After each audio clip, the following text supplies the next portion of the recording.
Pues seguimos aquí en directo, amigos y amigas de Alex Comunica, ahora para recomendaros un libro que creo que puede ser cualquiera que esté interesado, obviamente, con la psique humana, de dónde viene el trauma, el origen y sobre todo cuál puede ser su solución. Al fin y al cabo, conocernos bien, conocernos mejor para evitar caer en ansiedad, depresión o otro tipo de trastornos o problemas de salud mental que hay que decir que están aumentando desde la pandemia. Se han multiplicado los casos de problemas de salud mental. Hoy vamos a hablar del libro ¿Quién soy? Con su autor Mario Salvador. Él es psicólogo clínico, codirector de Aleces y Brainspot en España. Es formador y co-creador del modelo Alecella de terapia del trauma. Mario, bienvenido a Alex Comunica.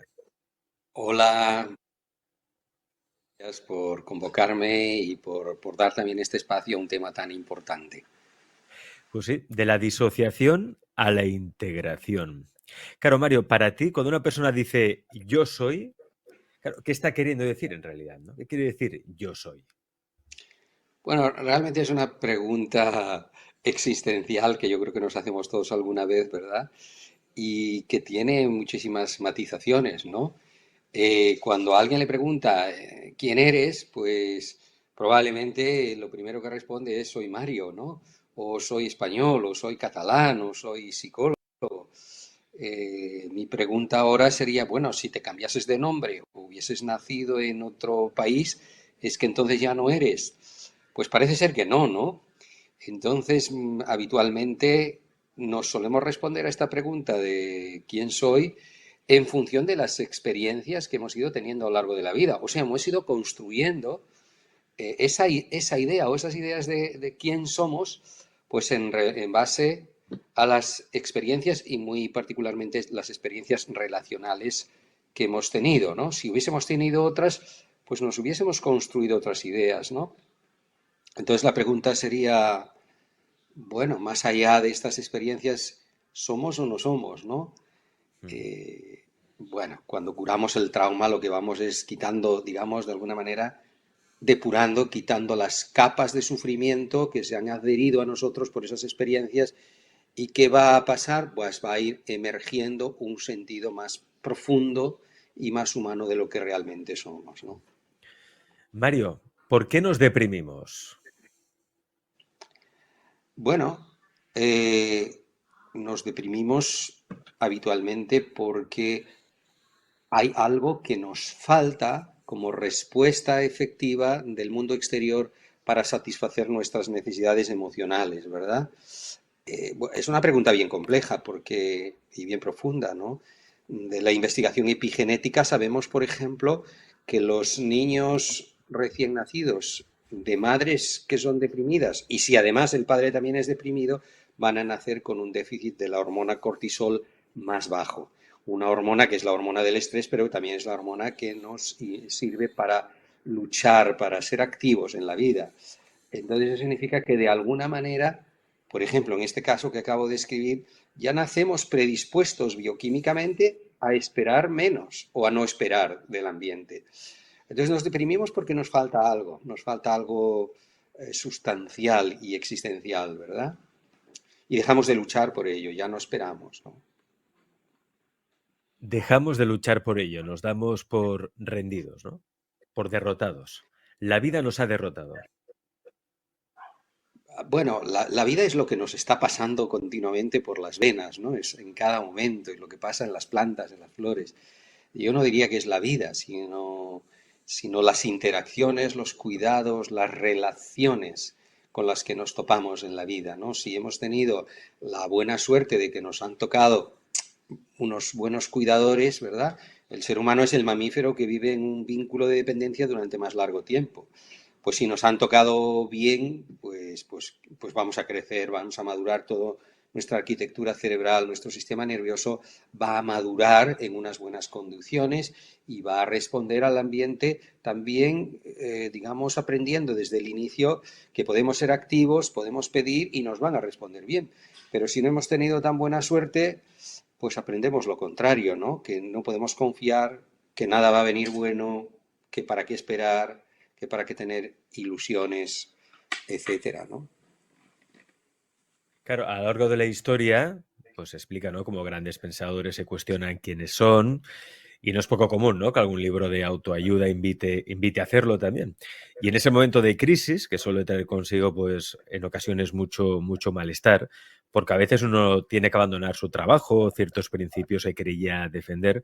Claro, podría ser la disociación ese proceso que se ha considerado tan patológico, el principio de algo sano para cambiar, evolucionar. Es decir, la disociación puede ser el principio de una nueva personalidad, de un renacimiento en vida, como se suele decir. Bueno, depende de cómo nos enfrentemos a ello, ¿no? Voy a decir que la disociación es un fenómeno y un proceso de desconexión, ¿no? ¿Por qué nos disociamos o cómo nos vamos disociando?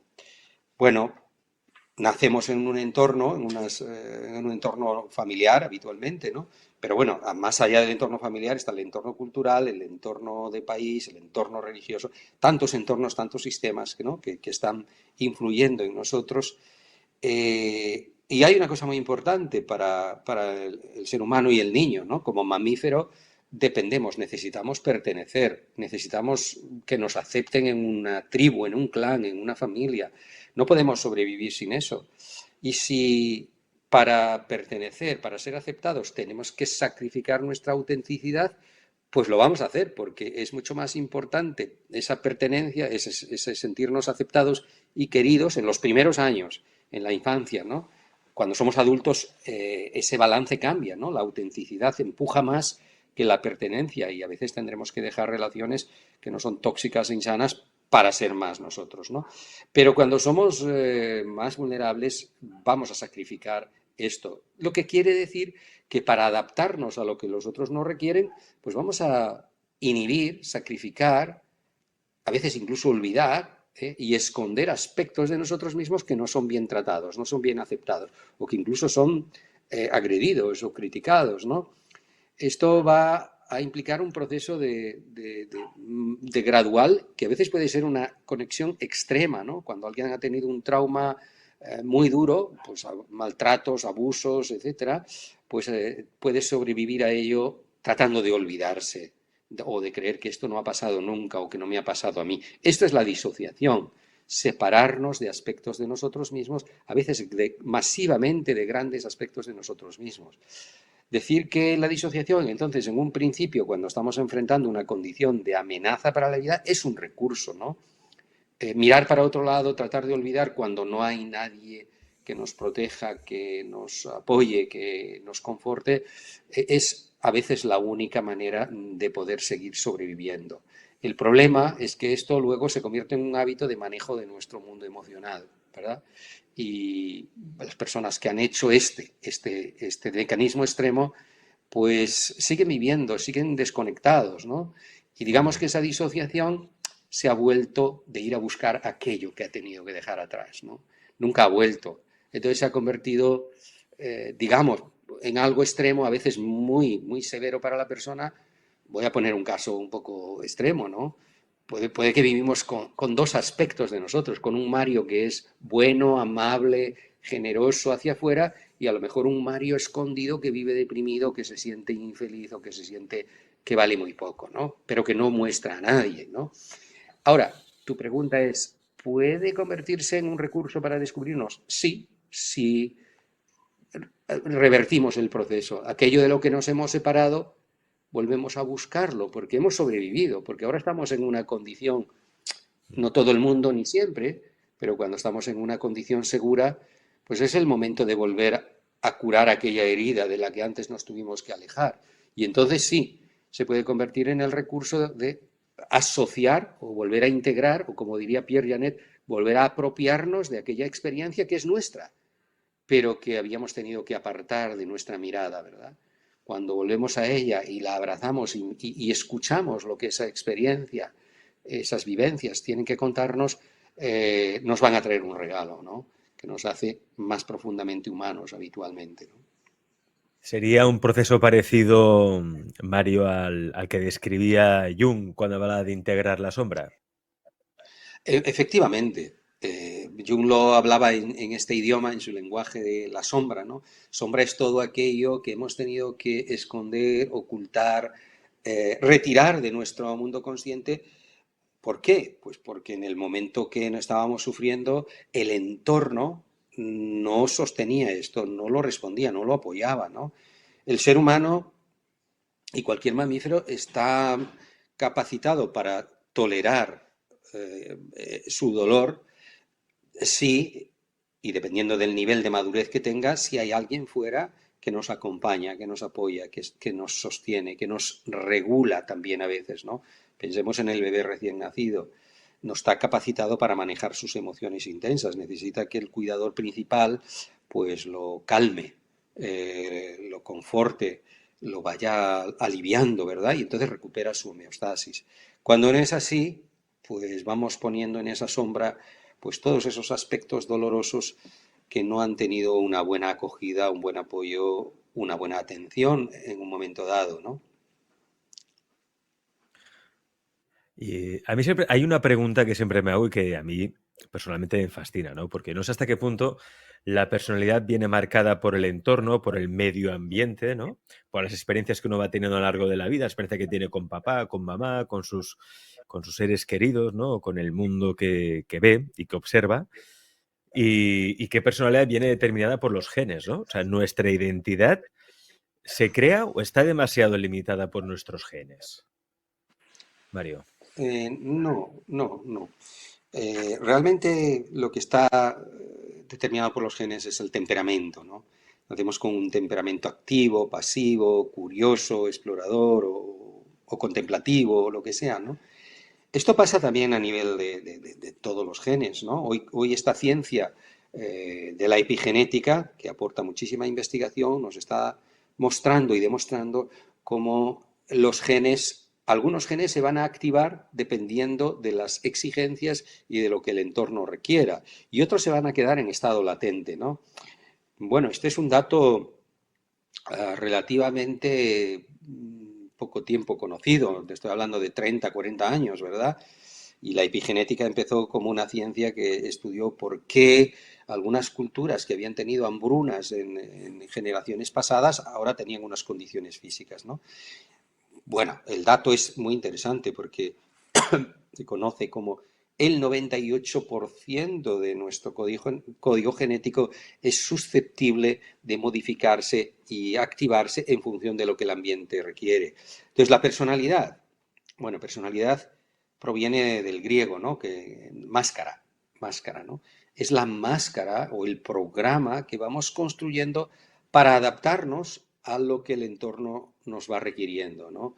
Si nacemos en una familia donde es muy valorada el rendimiento intelectual, el rendimiento académico, el pensamiento racional, el éxito, pues vamos a desarrollar mucho una personalidad de éxito social o de perfeccionismo o de disciplina.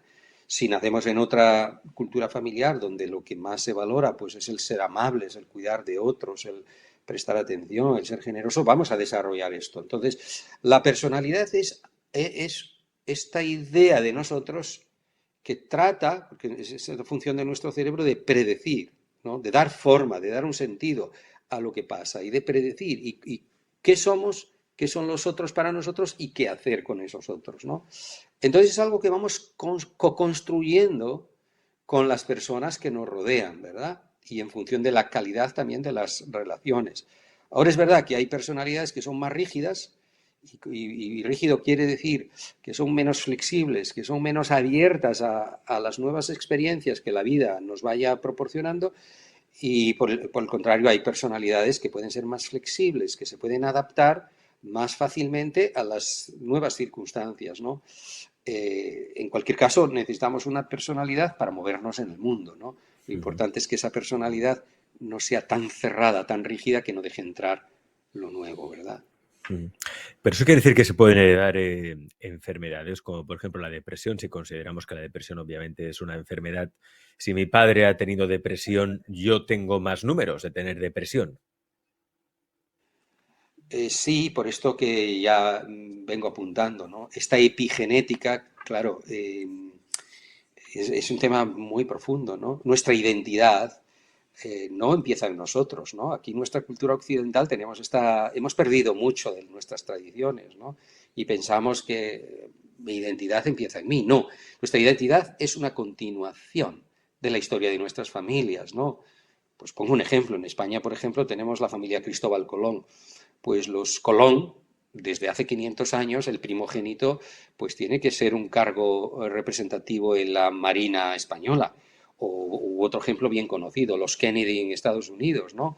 Pues el bisabuelo Kennedy que se fue a Irlanda tenía un proyecto para la familia, una ilusión, y la descendencia, pues primero los Kennedy que conocemos, los presidentes de Estados Unidos, pero luego hoy vemos los nietos y bisnietos que realmente viven las consecuencias de esa programación familiar, ¿no?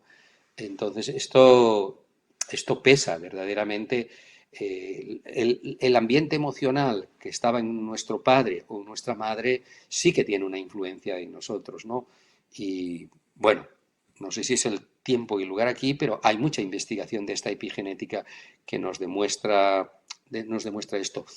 Rachel Yehuda, por ejemplo, una investigadora de Estados Unidos, ha investigado en el Mont Sinaí de Nueva York los nietos de víctimas del holocausto nazi, ¿no?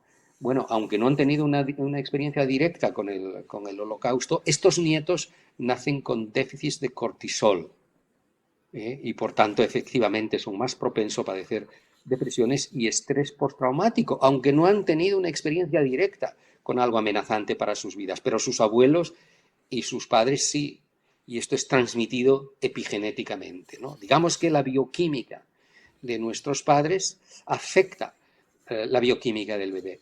Y esto es sabido porque la placenta protege el mundo del bebé si la mamá está viviendo un estrés agudo, un estrés temporal, pero ya no lo protege si la mamá está viviendo en un estrés crónico. La bioquímica, el ambiente emocional de esa madre traspasa la placenta y afecta a la bioquímica de su bebé, ¿no? Del libro, Mario, recordate, el libro, el título, que ya está en todas las librerías, es ¿Quién soy? En un momento de este libro dices que si un niño se da cuenta de que su padre siempre se aleja, mantiene una distancia fría o se impacienta, se expresa dolor físico o psíquico, el niño internalizará a este padre que lo desaprueba. Sí, claro, el niño, como cualquier humano, tiene que construir un significado de las cosas, ¿no? Y habitualmente este niño que ve un papá distante, ausente o una mamá fría, claro, estamos programados como mamíferos para conectarnos, ¿no? Necesitamos de esa conexión. Y digo como mamíferos, porque esta es una condición no solo del humano, sino de todas las razas de la especie mamífera, ¿no? Ahora, no nos podremos conectar a alguien frío o a alguien distante, ¿verdad? Entonces nos mantenemos alejados porque duele. Si todos nos imaginásemos cuál es la experiencia de cuando nos queremos acercar a alguien para recibir calorcito y confortamiento y nos encontramos a alguien rígido, frío, eh, emocionalmente ausente, nos vamos a sentir extraños en esto, ¿no? El niño es muy, muy, muy sensitivo. Así que esto lo va a captar no conscientemente, no de una manera mental, lo va a captar en su cuerpo, ¿no? Y con el tiempo va a ir dándole un significado a esto, ¿no? Normalmente, ¿cuál es el significado le da? Yo no importo, yo no soy importante para papá porque papá siempre está ausente o siempre está en el trabajo o siempre está más interesado en otras cosas, ¿no? Y si pido, le molesto, así que mis necesidades son una molestia, soy un pesado.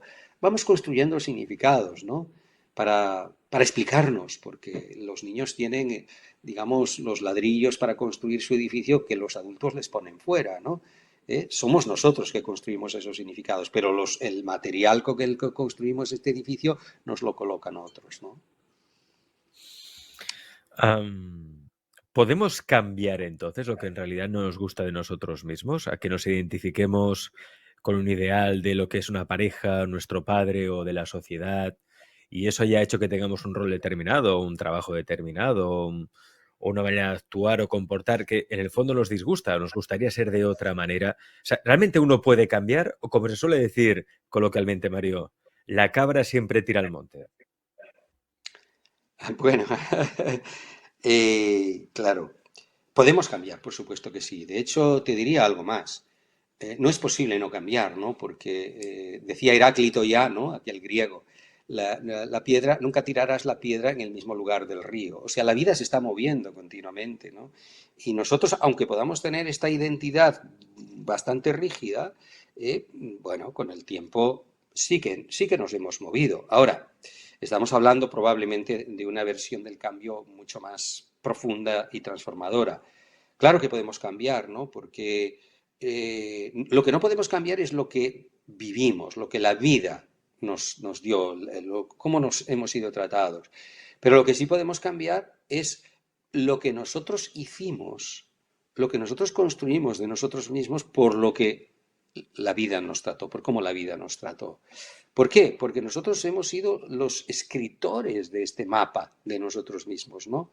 Dice un autor que me gusta mucho, que es Roncourt, que un día fuimos los autores, los escritores de nuestro mapa, luego ya nos hemos olvidado de estos actos de construcción y vivimos sin cuestionarnos este mapa que hemos hecho de nosotros mismos y sin querer cambiarlo mucho, ¿no? Pero, claro, cambiar requiere un acto de valor, de coraje, ¿no? De mucha valentía, porque a veces significa estas crisis que se dice en nuestra cultura, la crisis de los 40, la de los 50 o la de los 20, me da igual, ¿no? ¿Qué hacemos en estas crisis? Pues plantearnos, estoy viviendo la vida como quiero, estoy haciendo en mi vida lo que yo quiero hacer con ella, y son momentos, son ventanas, digamos, de oportunidad para hacernos esta reflexión profunda, ¿no? Ahora, a veces esto requiere, bueno, normalmente requiere un coraje enorme, un valor, y valor primero para desmontar a veces todo un sistema de vida que hemos construido pero que no nos satisface, pero también valor para enfrentarnos, ver esas sombras en las que hay dolor. Muchas personas dicen, no, no quiero mirar porque tengo miedo a descubrir algo y no gustarme. Y entonces tiro para adelante. Entonces, un proceso de cambio es un proceso de profundo coraje y de profundo compromiso, de echar una mirada dentro de nosotros mismos, y de escuchar lo que nuestro corazón está a veces clamando, susurrando por ser o nos está diciendo cómo no nos gusta vivir, ¿no? Y a veces, claro, esto es un proceso también de irreverencia cultural, ¿no? Porque tenemos que... Vivimos en una cultura enferma también, Alex, ¿no? Sí. Y todos, los terapeutas incluidos, hemos nacido, crecido en en el mismo sistema. Entonces, cambiar implica a veces ver algunas deformaciones de nuestra propia cultura, de nuestro propio sistema, ¿no? Hemos creado, bueno, estamos viviendo en una sociedad verdaderamente enferma. No hemos tenido nunca tanto consumo de drogas, de psicofármacos, para regular nuestra biología, para dormir, para sentirnos tranquilos, para sentirnos alegres, para calmar nuestra depresión. Yo digo a mis alumnos siempre, la mejor droga sois vosotros, porque la mejor droga es el contacto humano empático. Y una vez más, la epigenética nos demuestra esto, ¿no? Porque nos demuestra cómo las hormonas del bienestar, que son la oxitocina, la prolactina, la dopamina, se generan en los vínculos humanos empáticos. Pues hemos construido una cultura en la que nos hemos olvidado de esto y hemos sustituido esta calidad de las relaciones, este interesarnos por el otro, por una pastilla, ¿no? Pero también en esta cultura tenemos índices que hablan de este malestar, pues más nivel de violencia, de agresividad, de guerras, de explotación del ser humano por el otro ser humano, de vivir una vida corriendo y tratando de ser productivos. Sí, pero no damos tiempo para la reflexión, para el entrar en nosotros mismos, ¿no? Entonces, claro que es posible cambiar, pero requiere darnos ese tiempo, echar esta mirada dentro, ¿no? Y, y enfrentarnos a esto que a veces es una irreverencia contra cómo hemos estado viviendo y contra muchos preceptos familiares y preceptos culturales, ¿no? Y una buena manera, sin duda, de echar esa mirada hacia adentro es leer y leer libros que nos hagan plantear, ¿no? Esas preguntas, ver esas deformaciones que hay en la sociedad, esas cosas que hacen que la sociedad esté enferma, para, al fin y al cabo, sanarnos, curarnos y llevar una vida pues mucho más auténtica, más conectada con lo que somos realmente, con nuestra esencia. Y ese, por ejemplo, hay un libro, ese libro que os puede ayudar a echar esa mirada hacia adentro, sin duda. El libro que hoy os hemos recomendado y que ahora veréis también en portada otra vez, ¿Quién soy?, de nuestro invitado Mario Salvador, psicólogo clínico, codirector de Aleces y Brainspot en España, formador y creador del modelo Alecella de terapia del trauma. Mario, muchas gracias por estar en Alex Comunica. Bueno, muchas gracias, Alex. Solamente apuntar que yo soy Sí, coeditor en el libro, lo he coeditor. escrito con Peter Burkin también bueno, hay otros autores que escriben, nosotros somos los editores que hemos montado la estructura del libro, pero quiero hacer honor también a Peter y a los autores que están dentro. Pues muchas gracias, Alex, por invitarme y también por lo que hacéis en vuestro programa de divulgar estos contenidos para promover una sociedad sensible e informada de este grito silenciado, de este dolor invisibilizado que es el trauma psicológico. Gracias.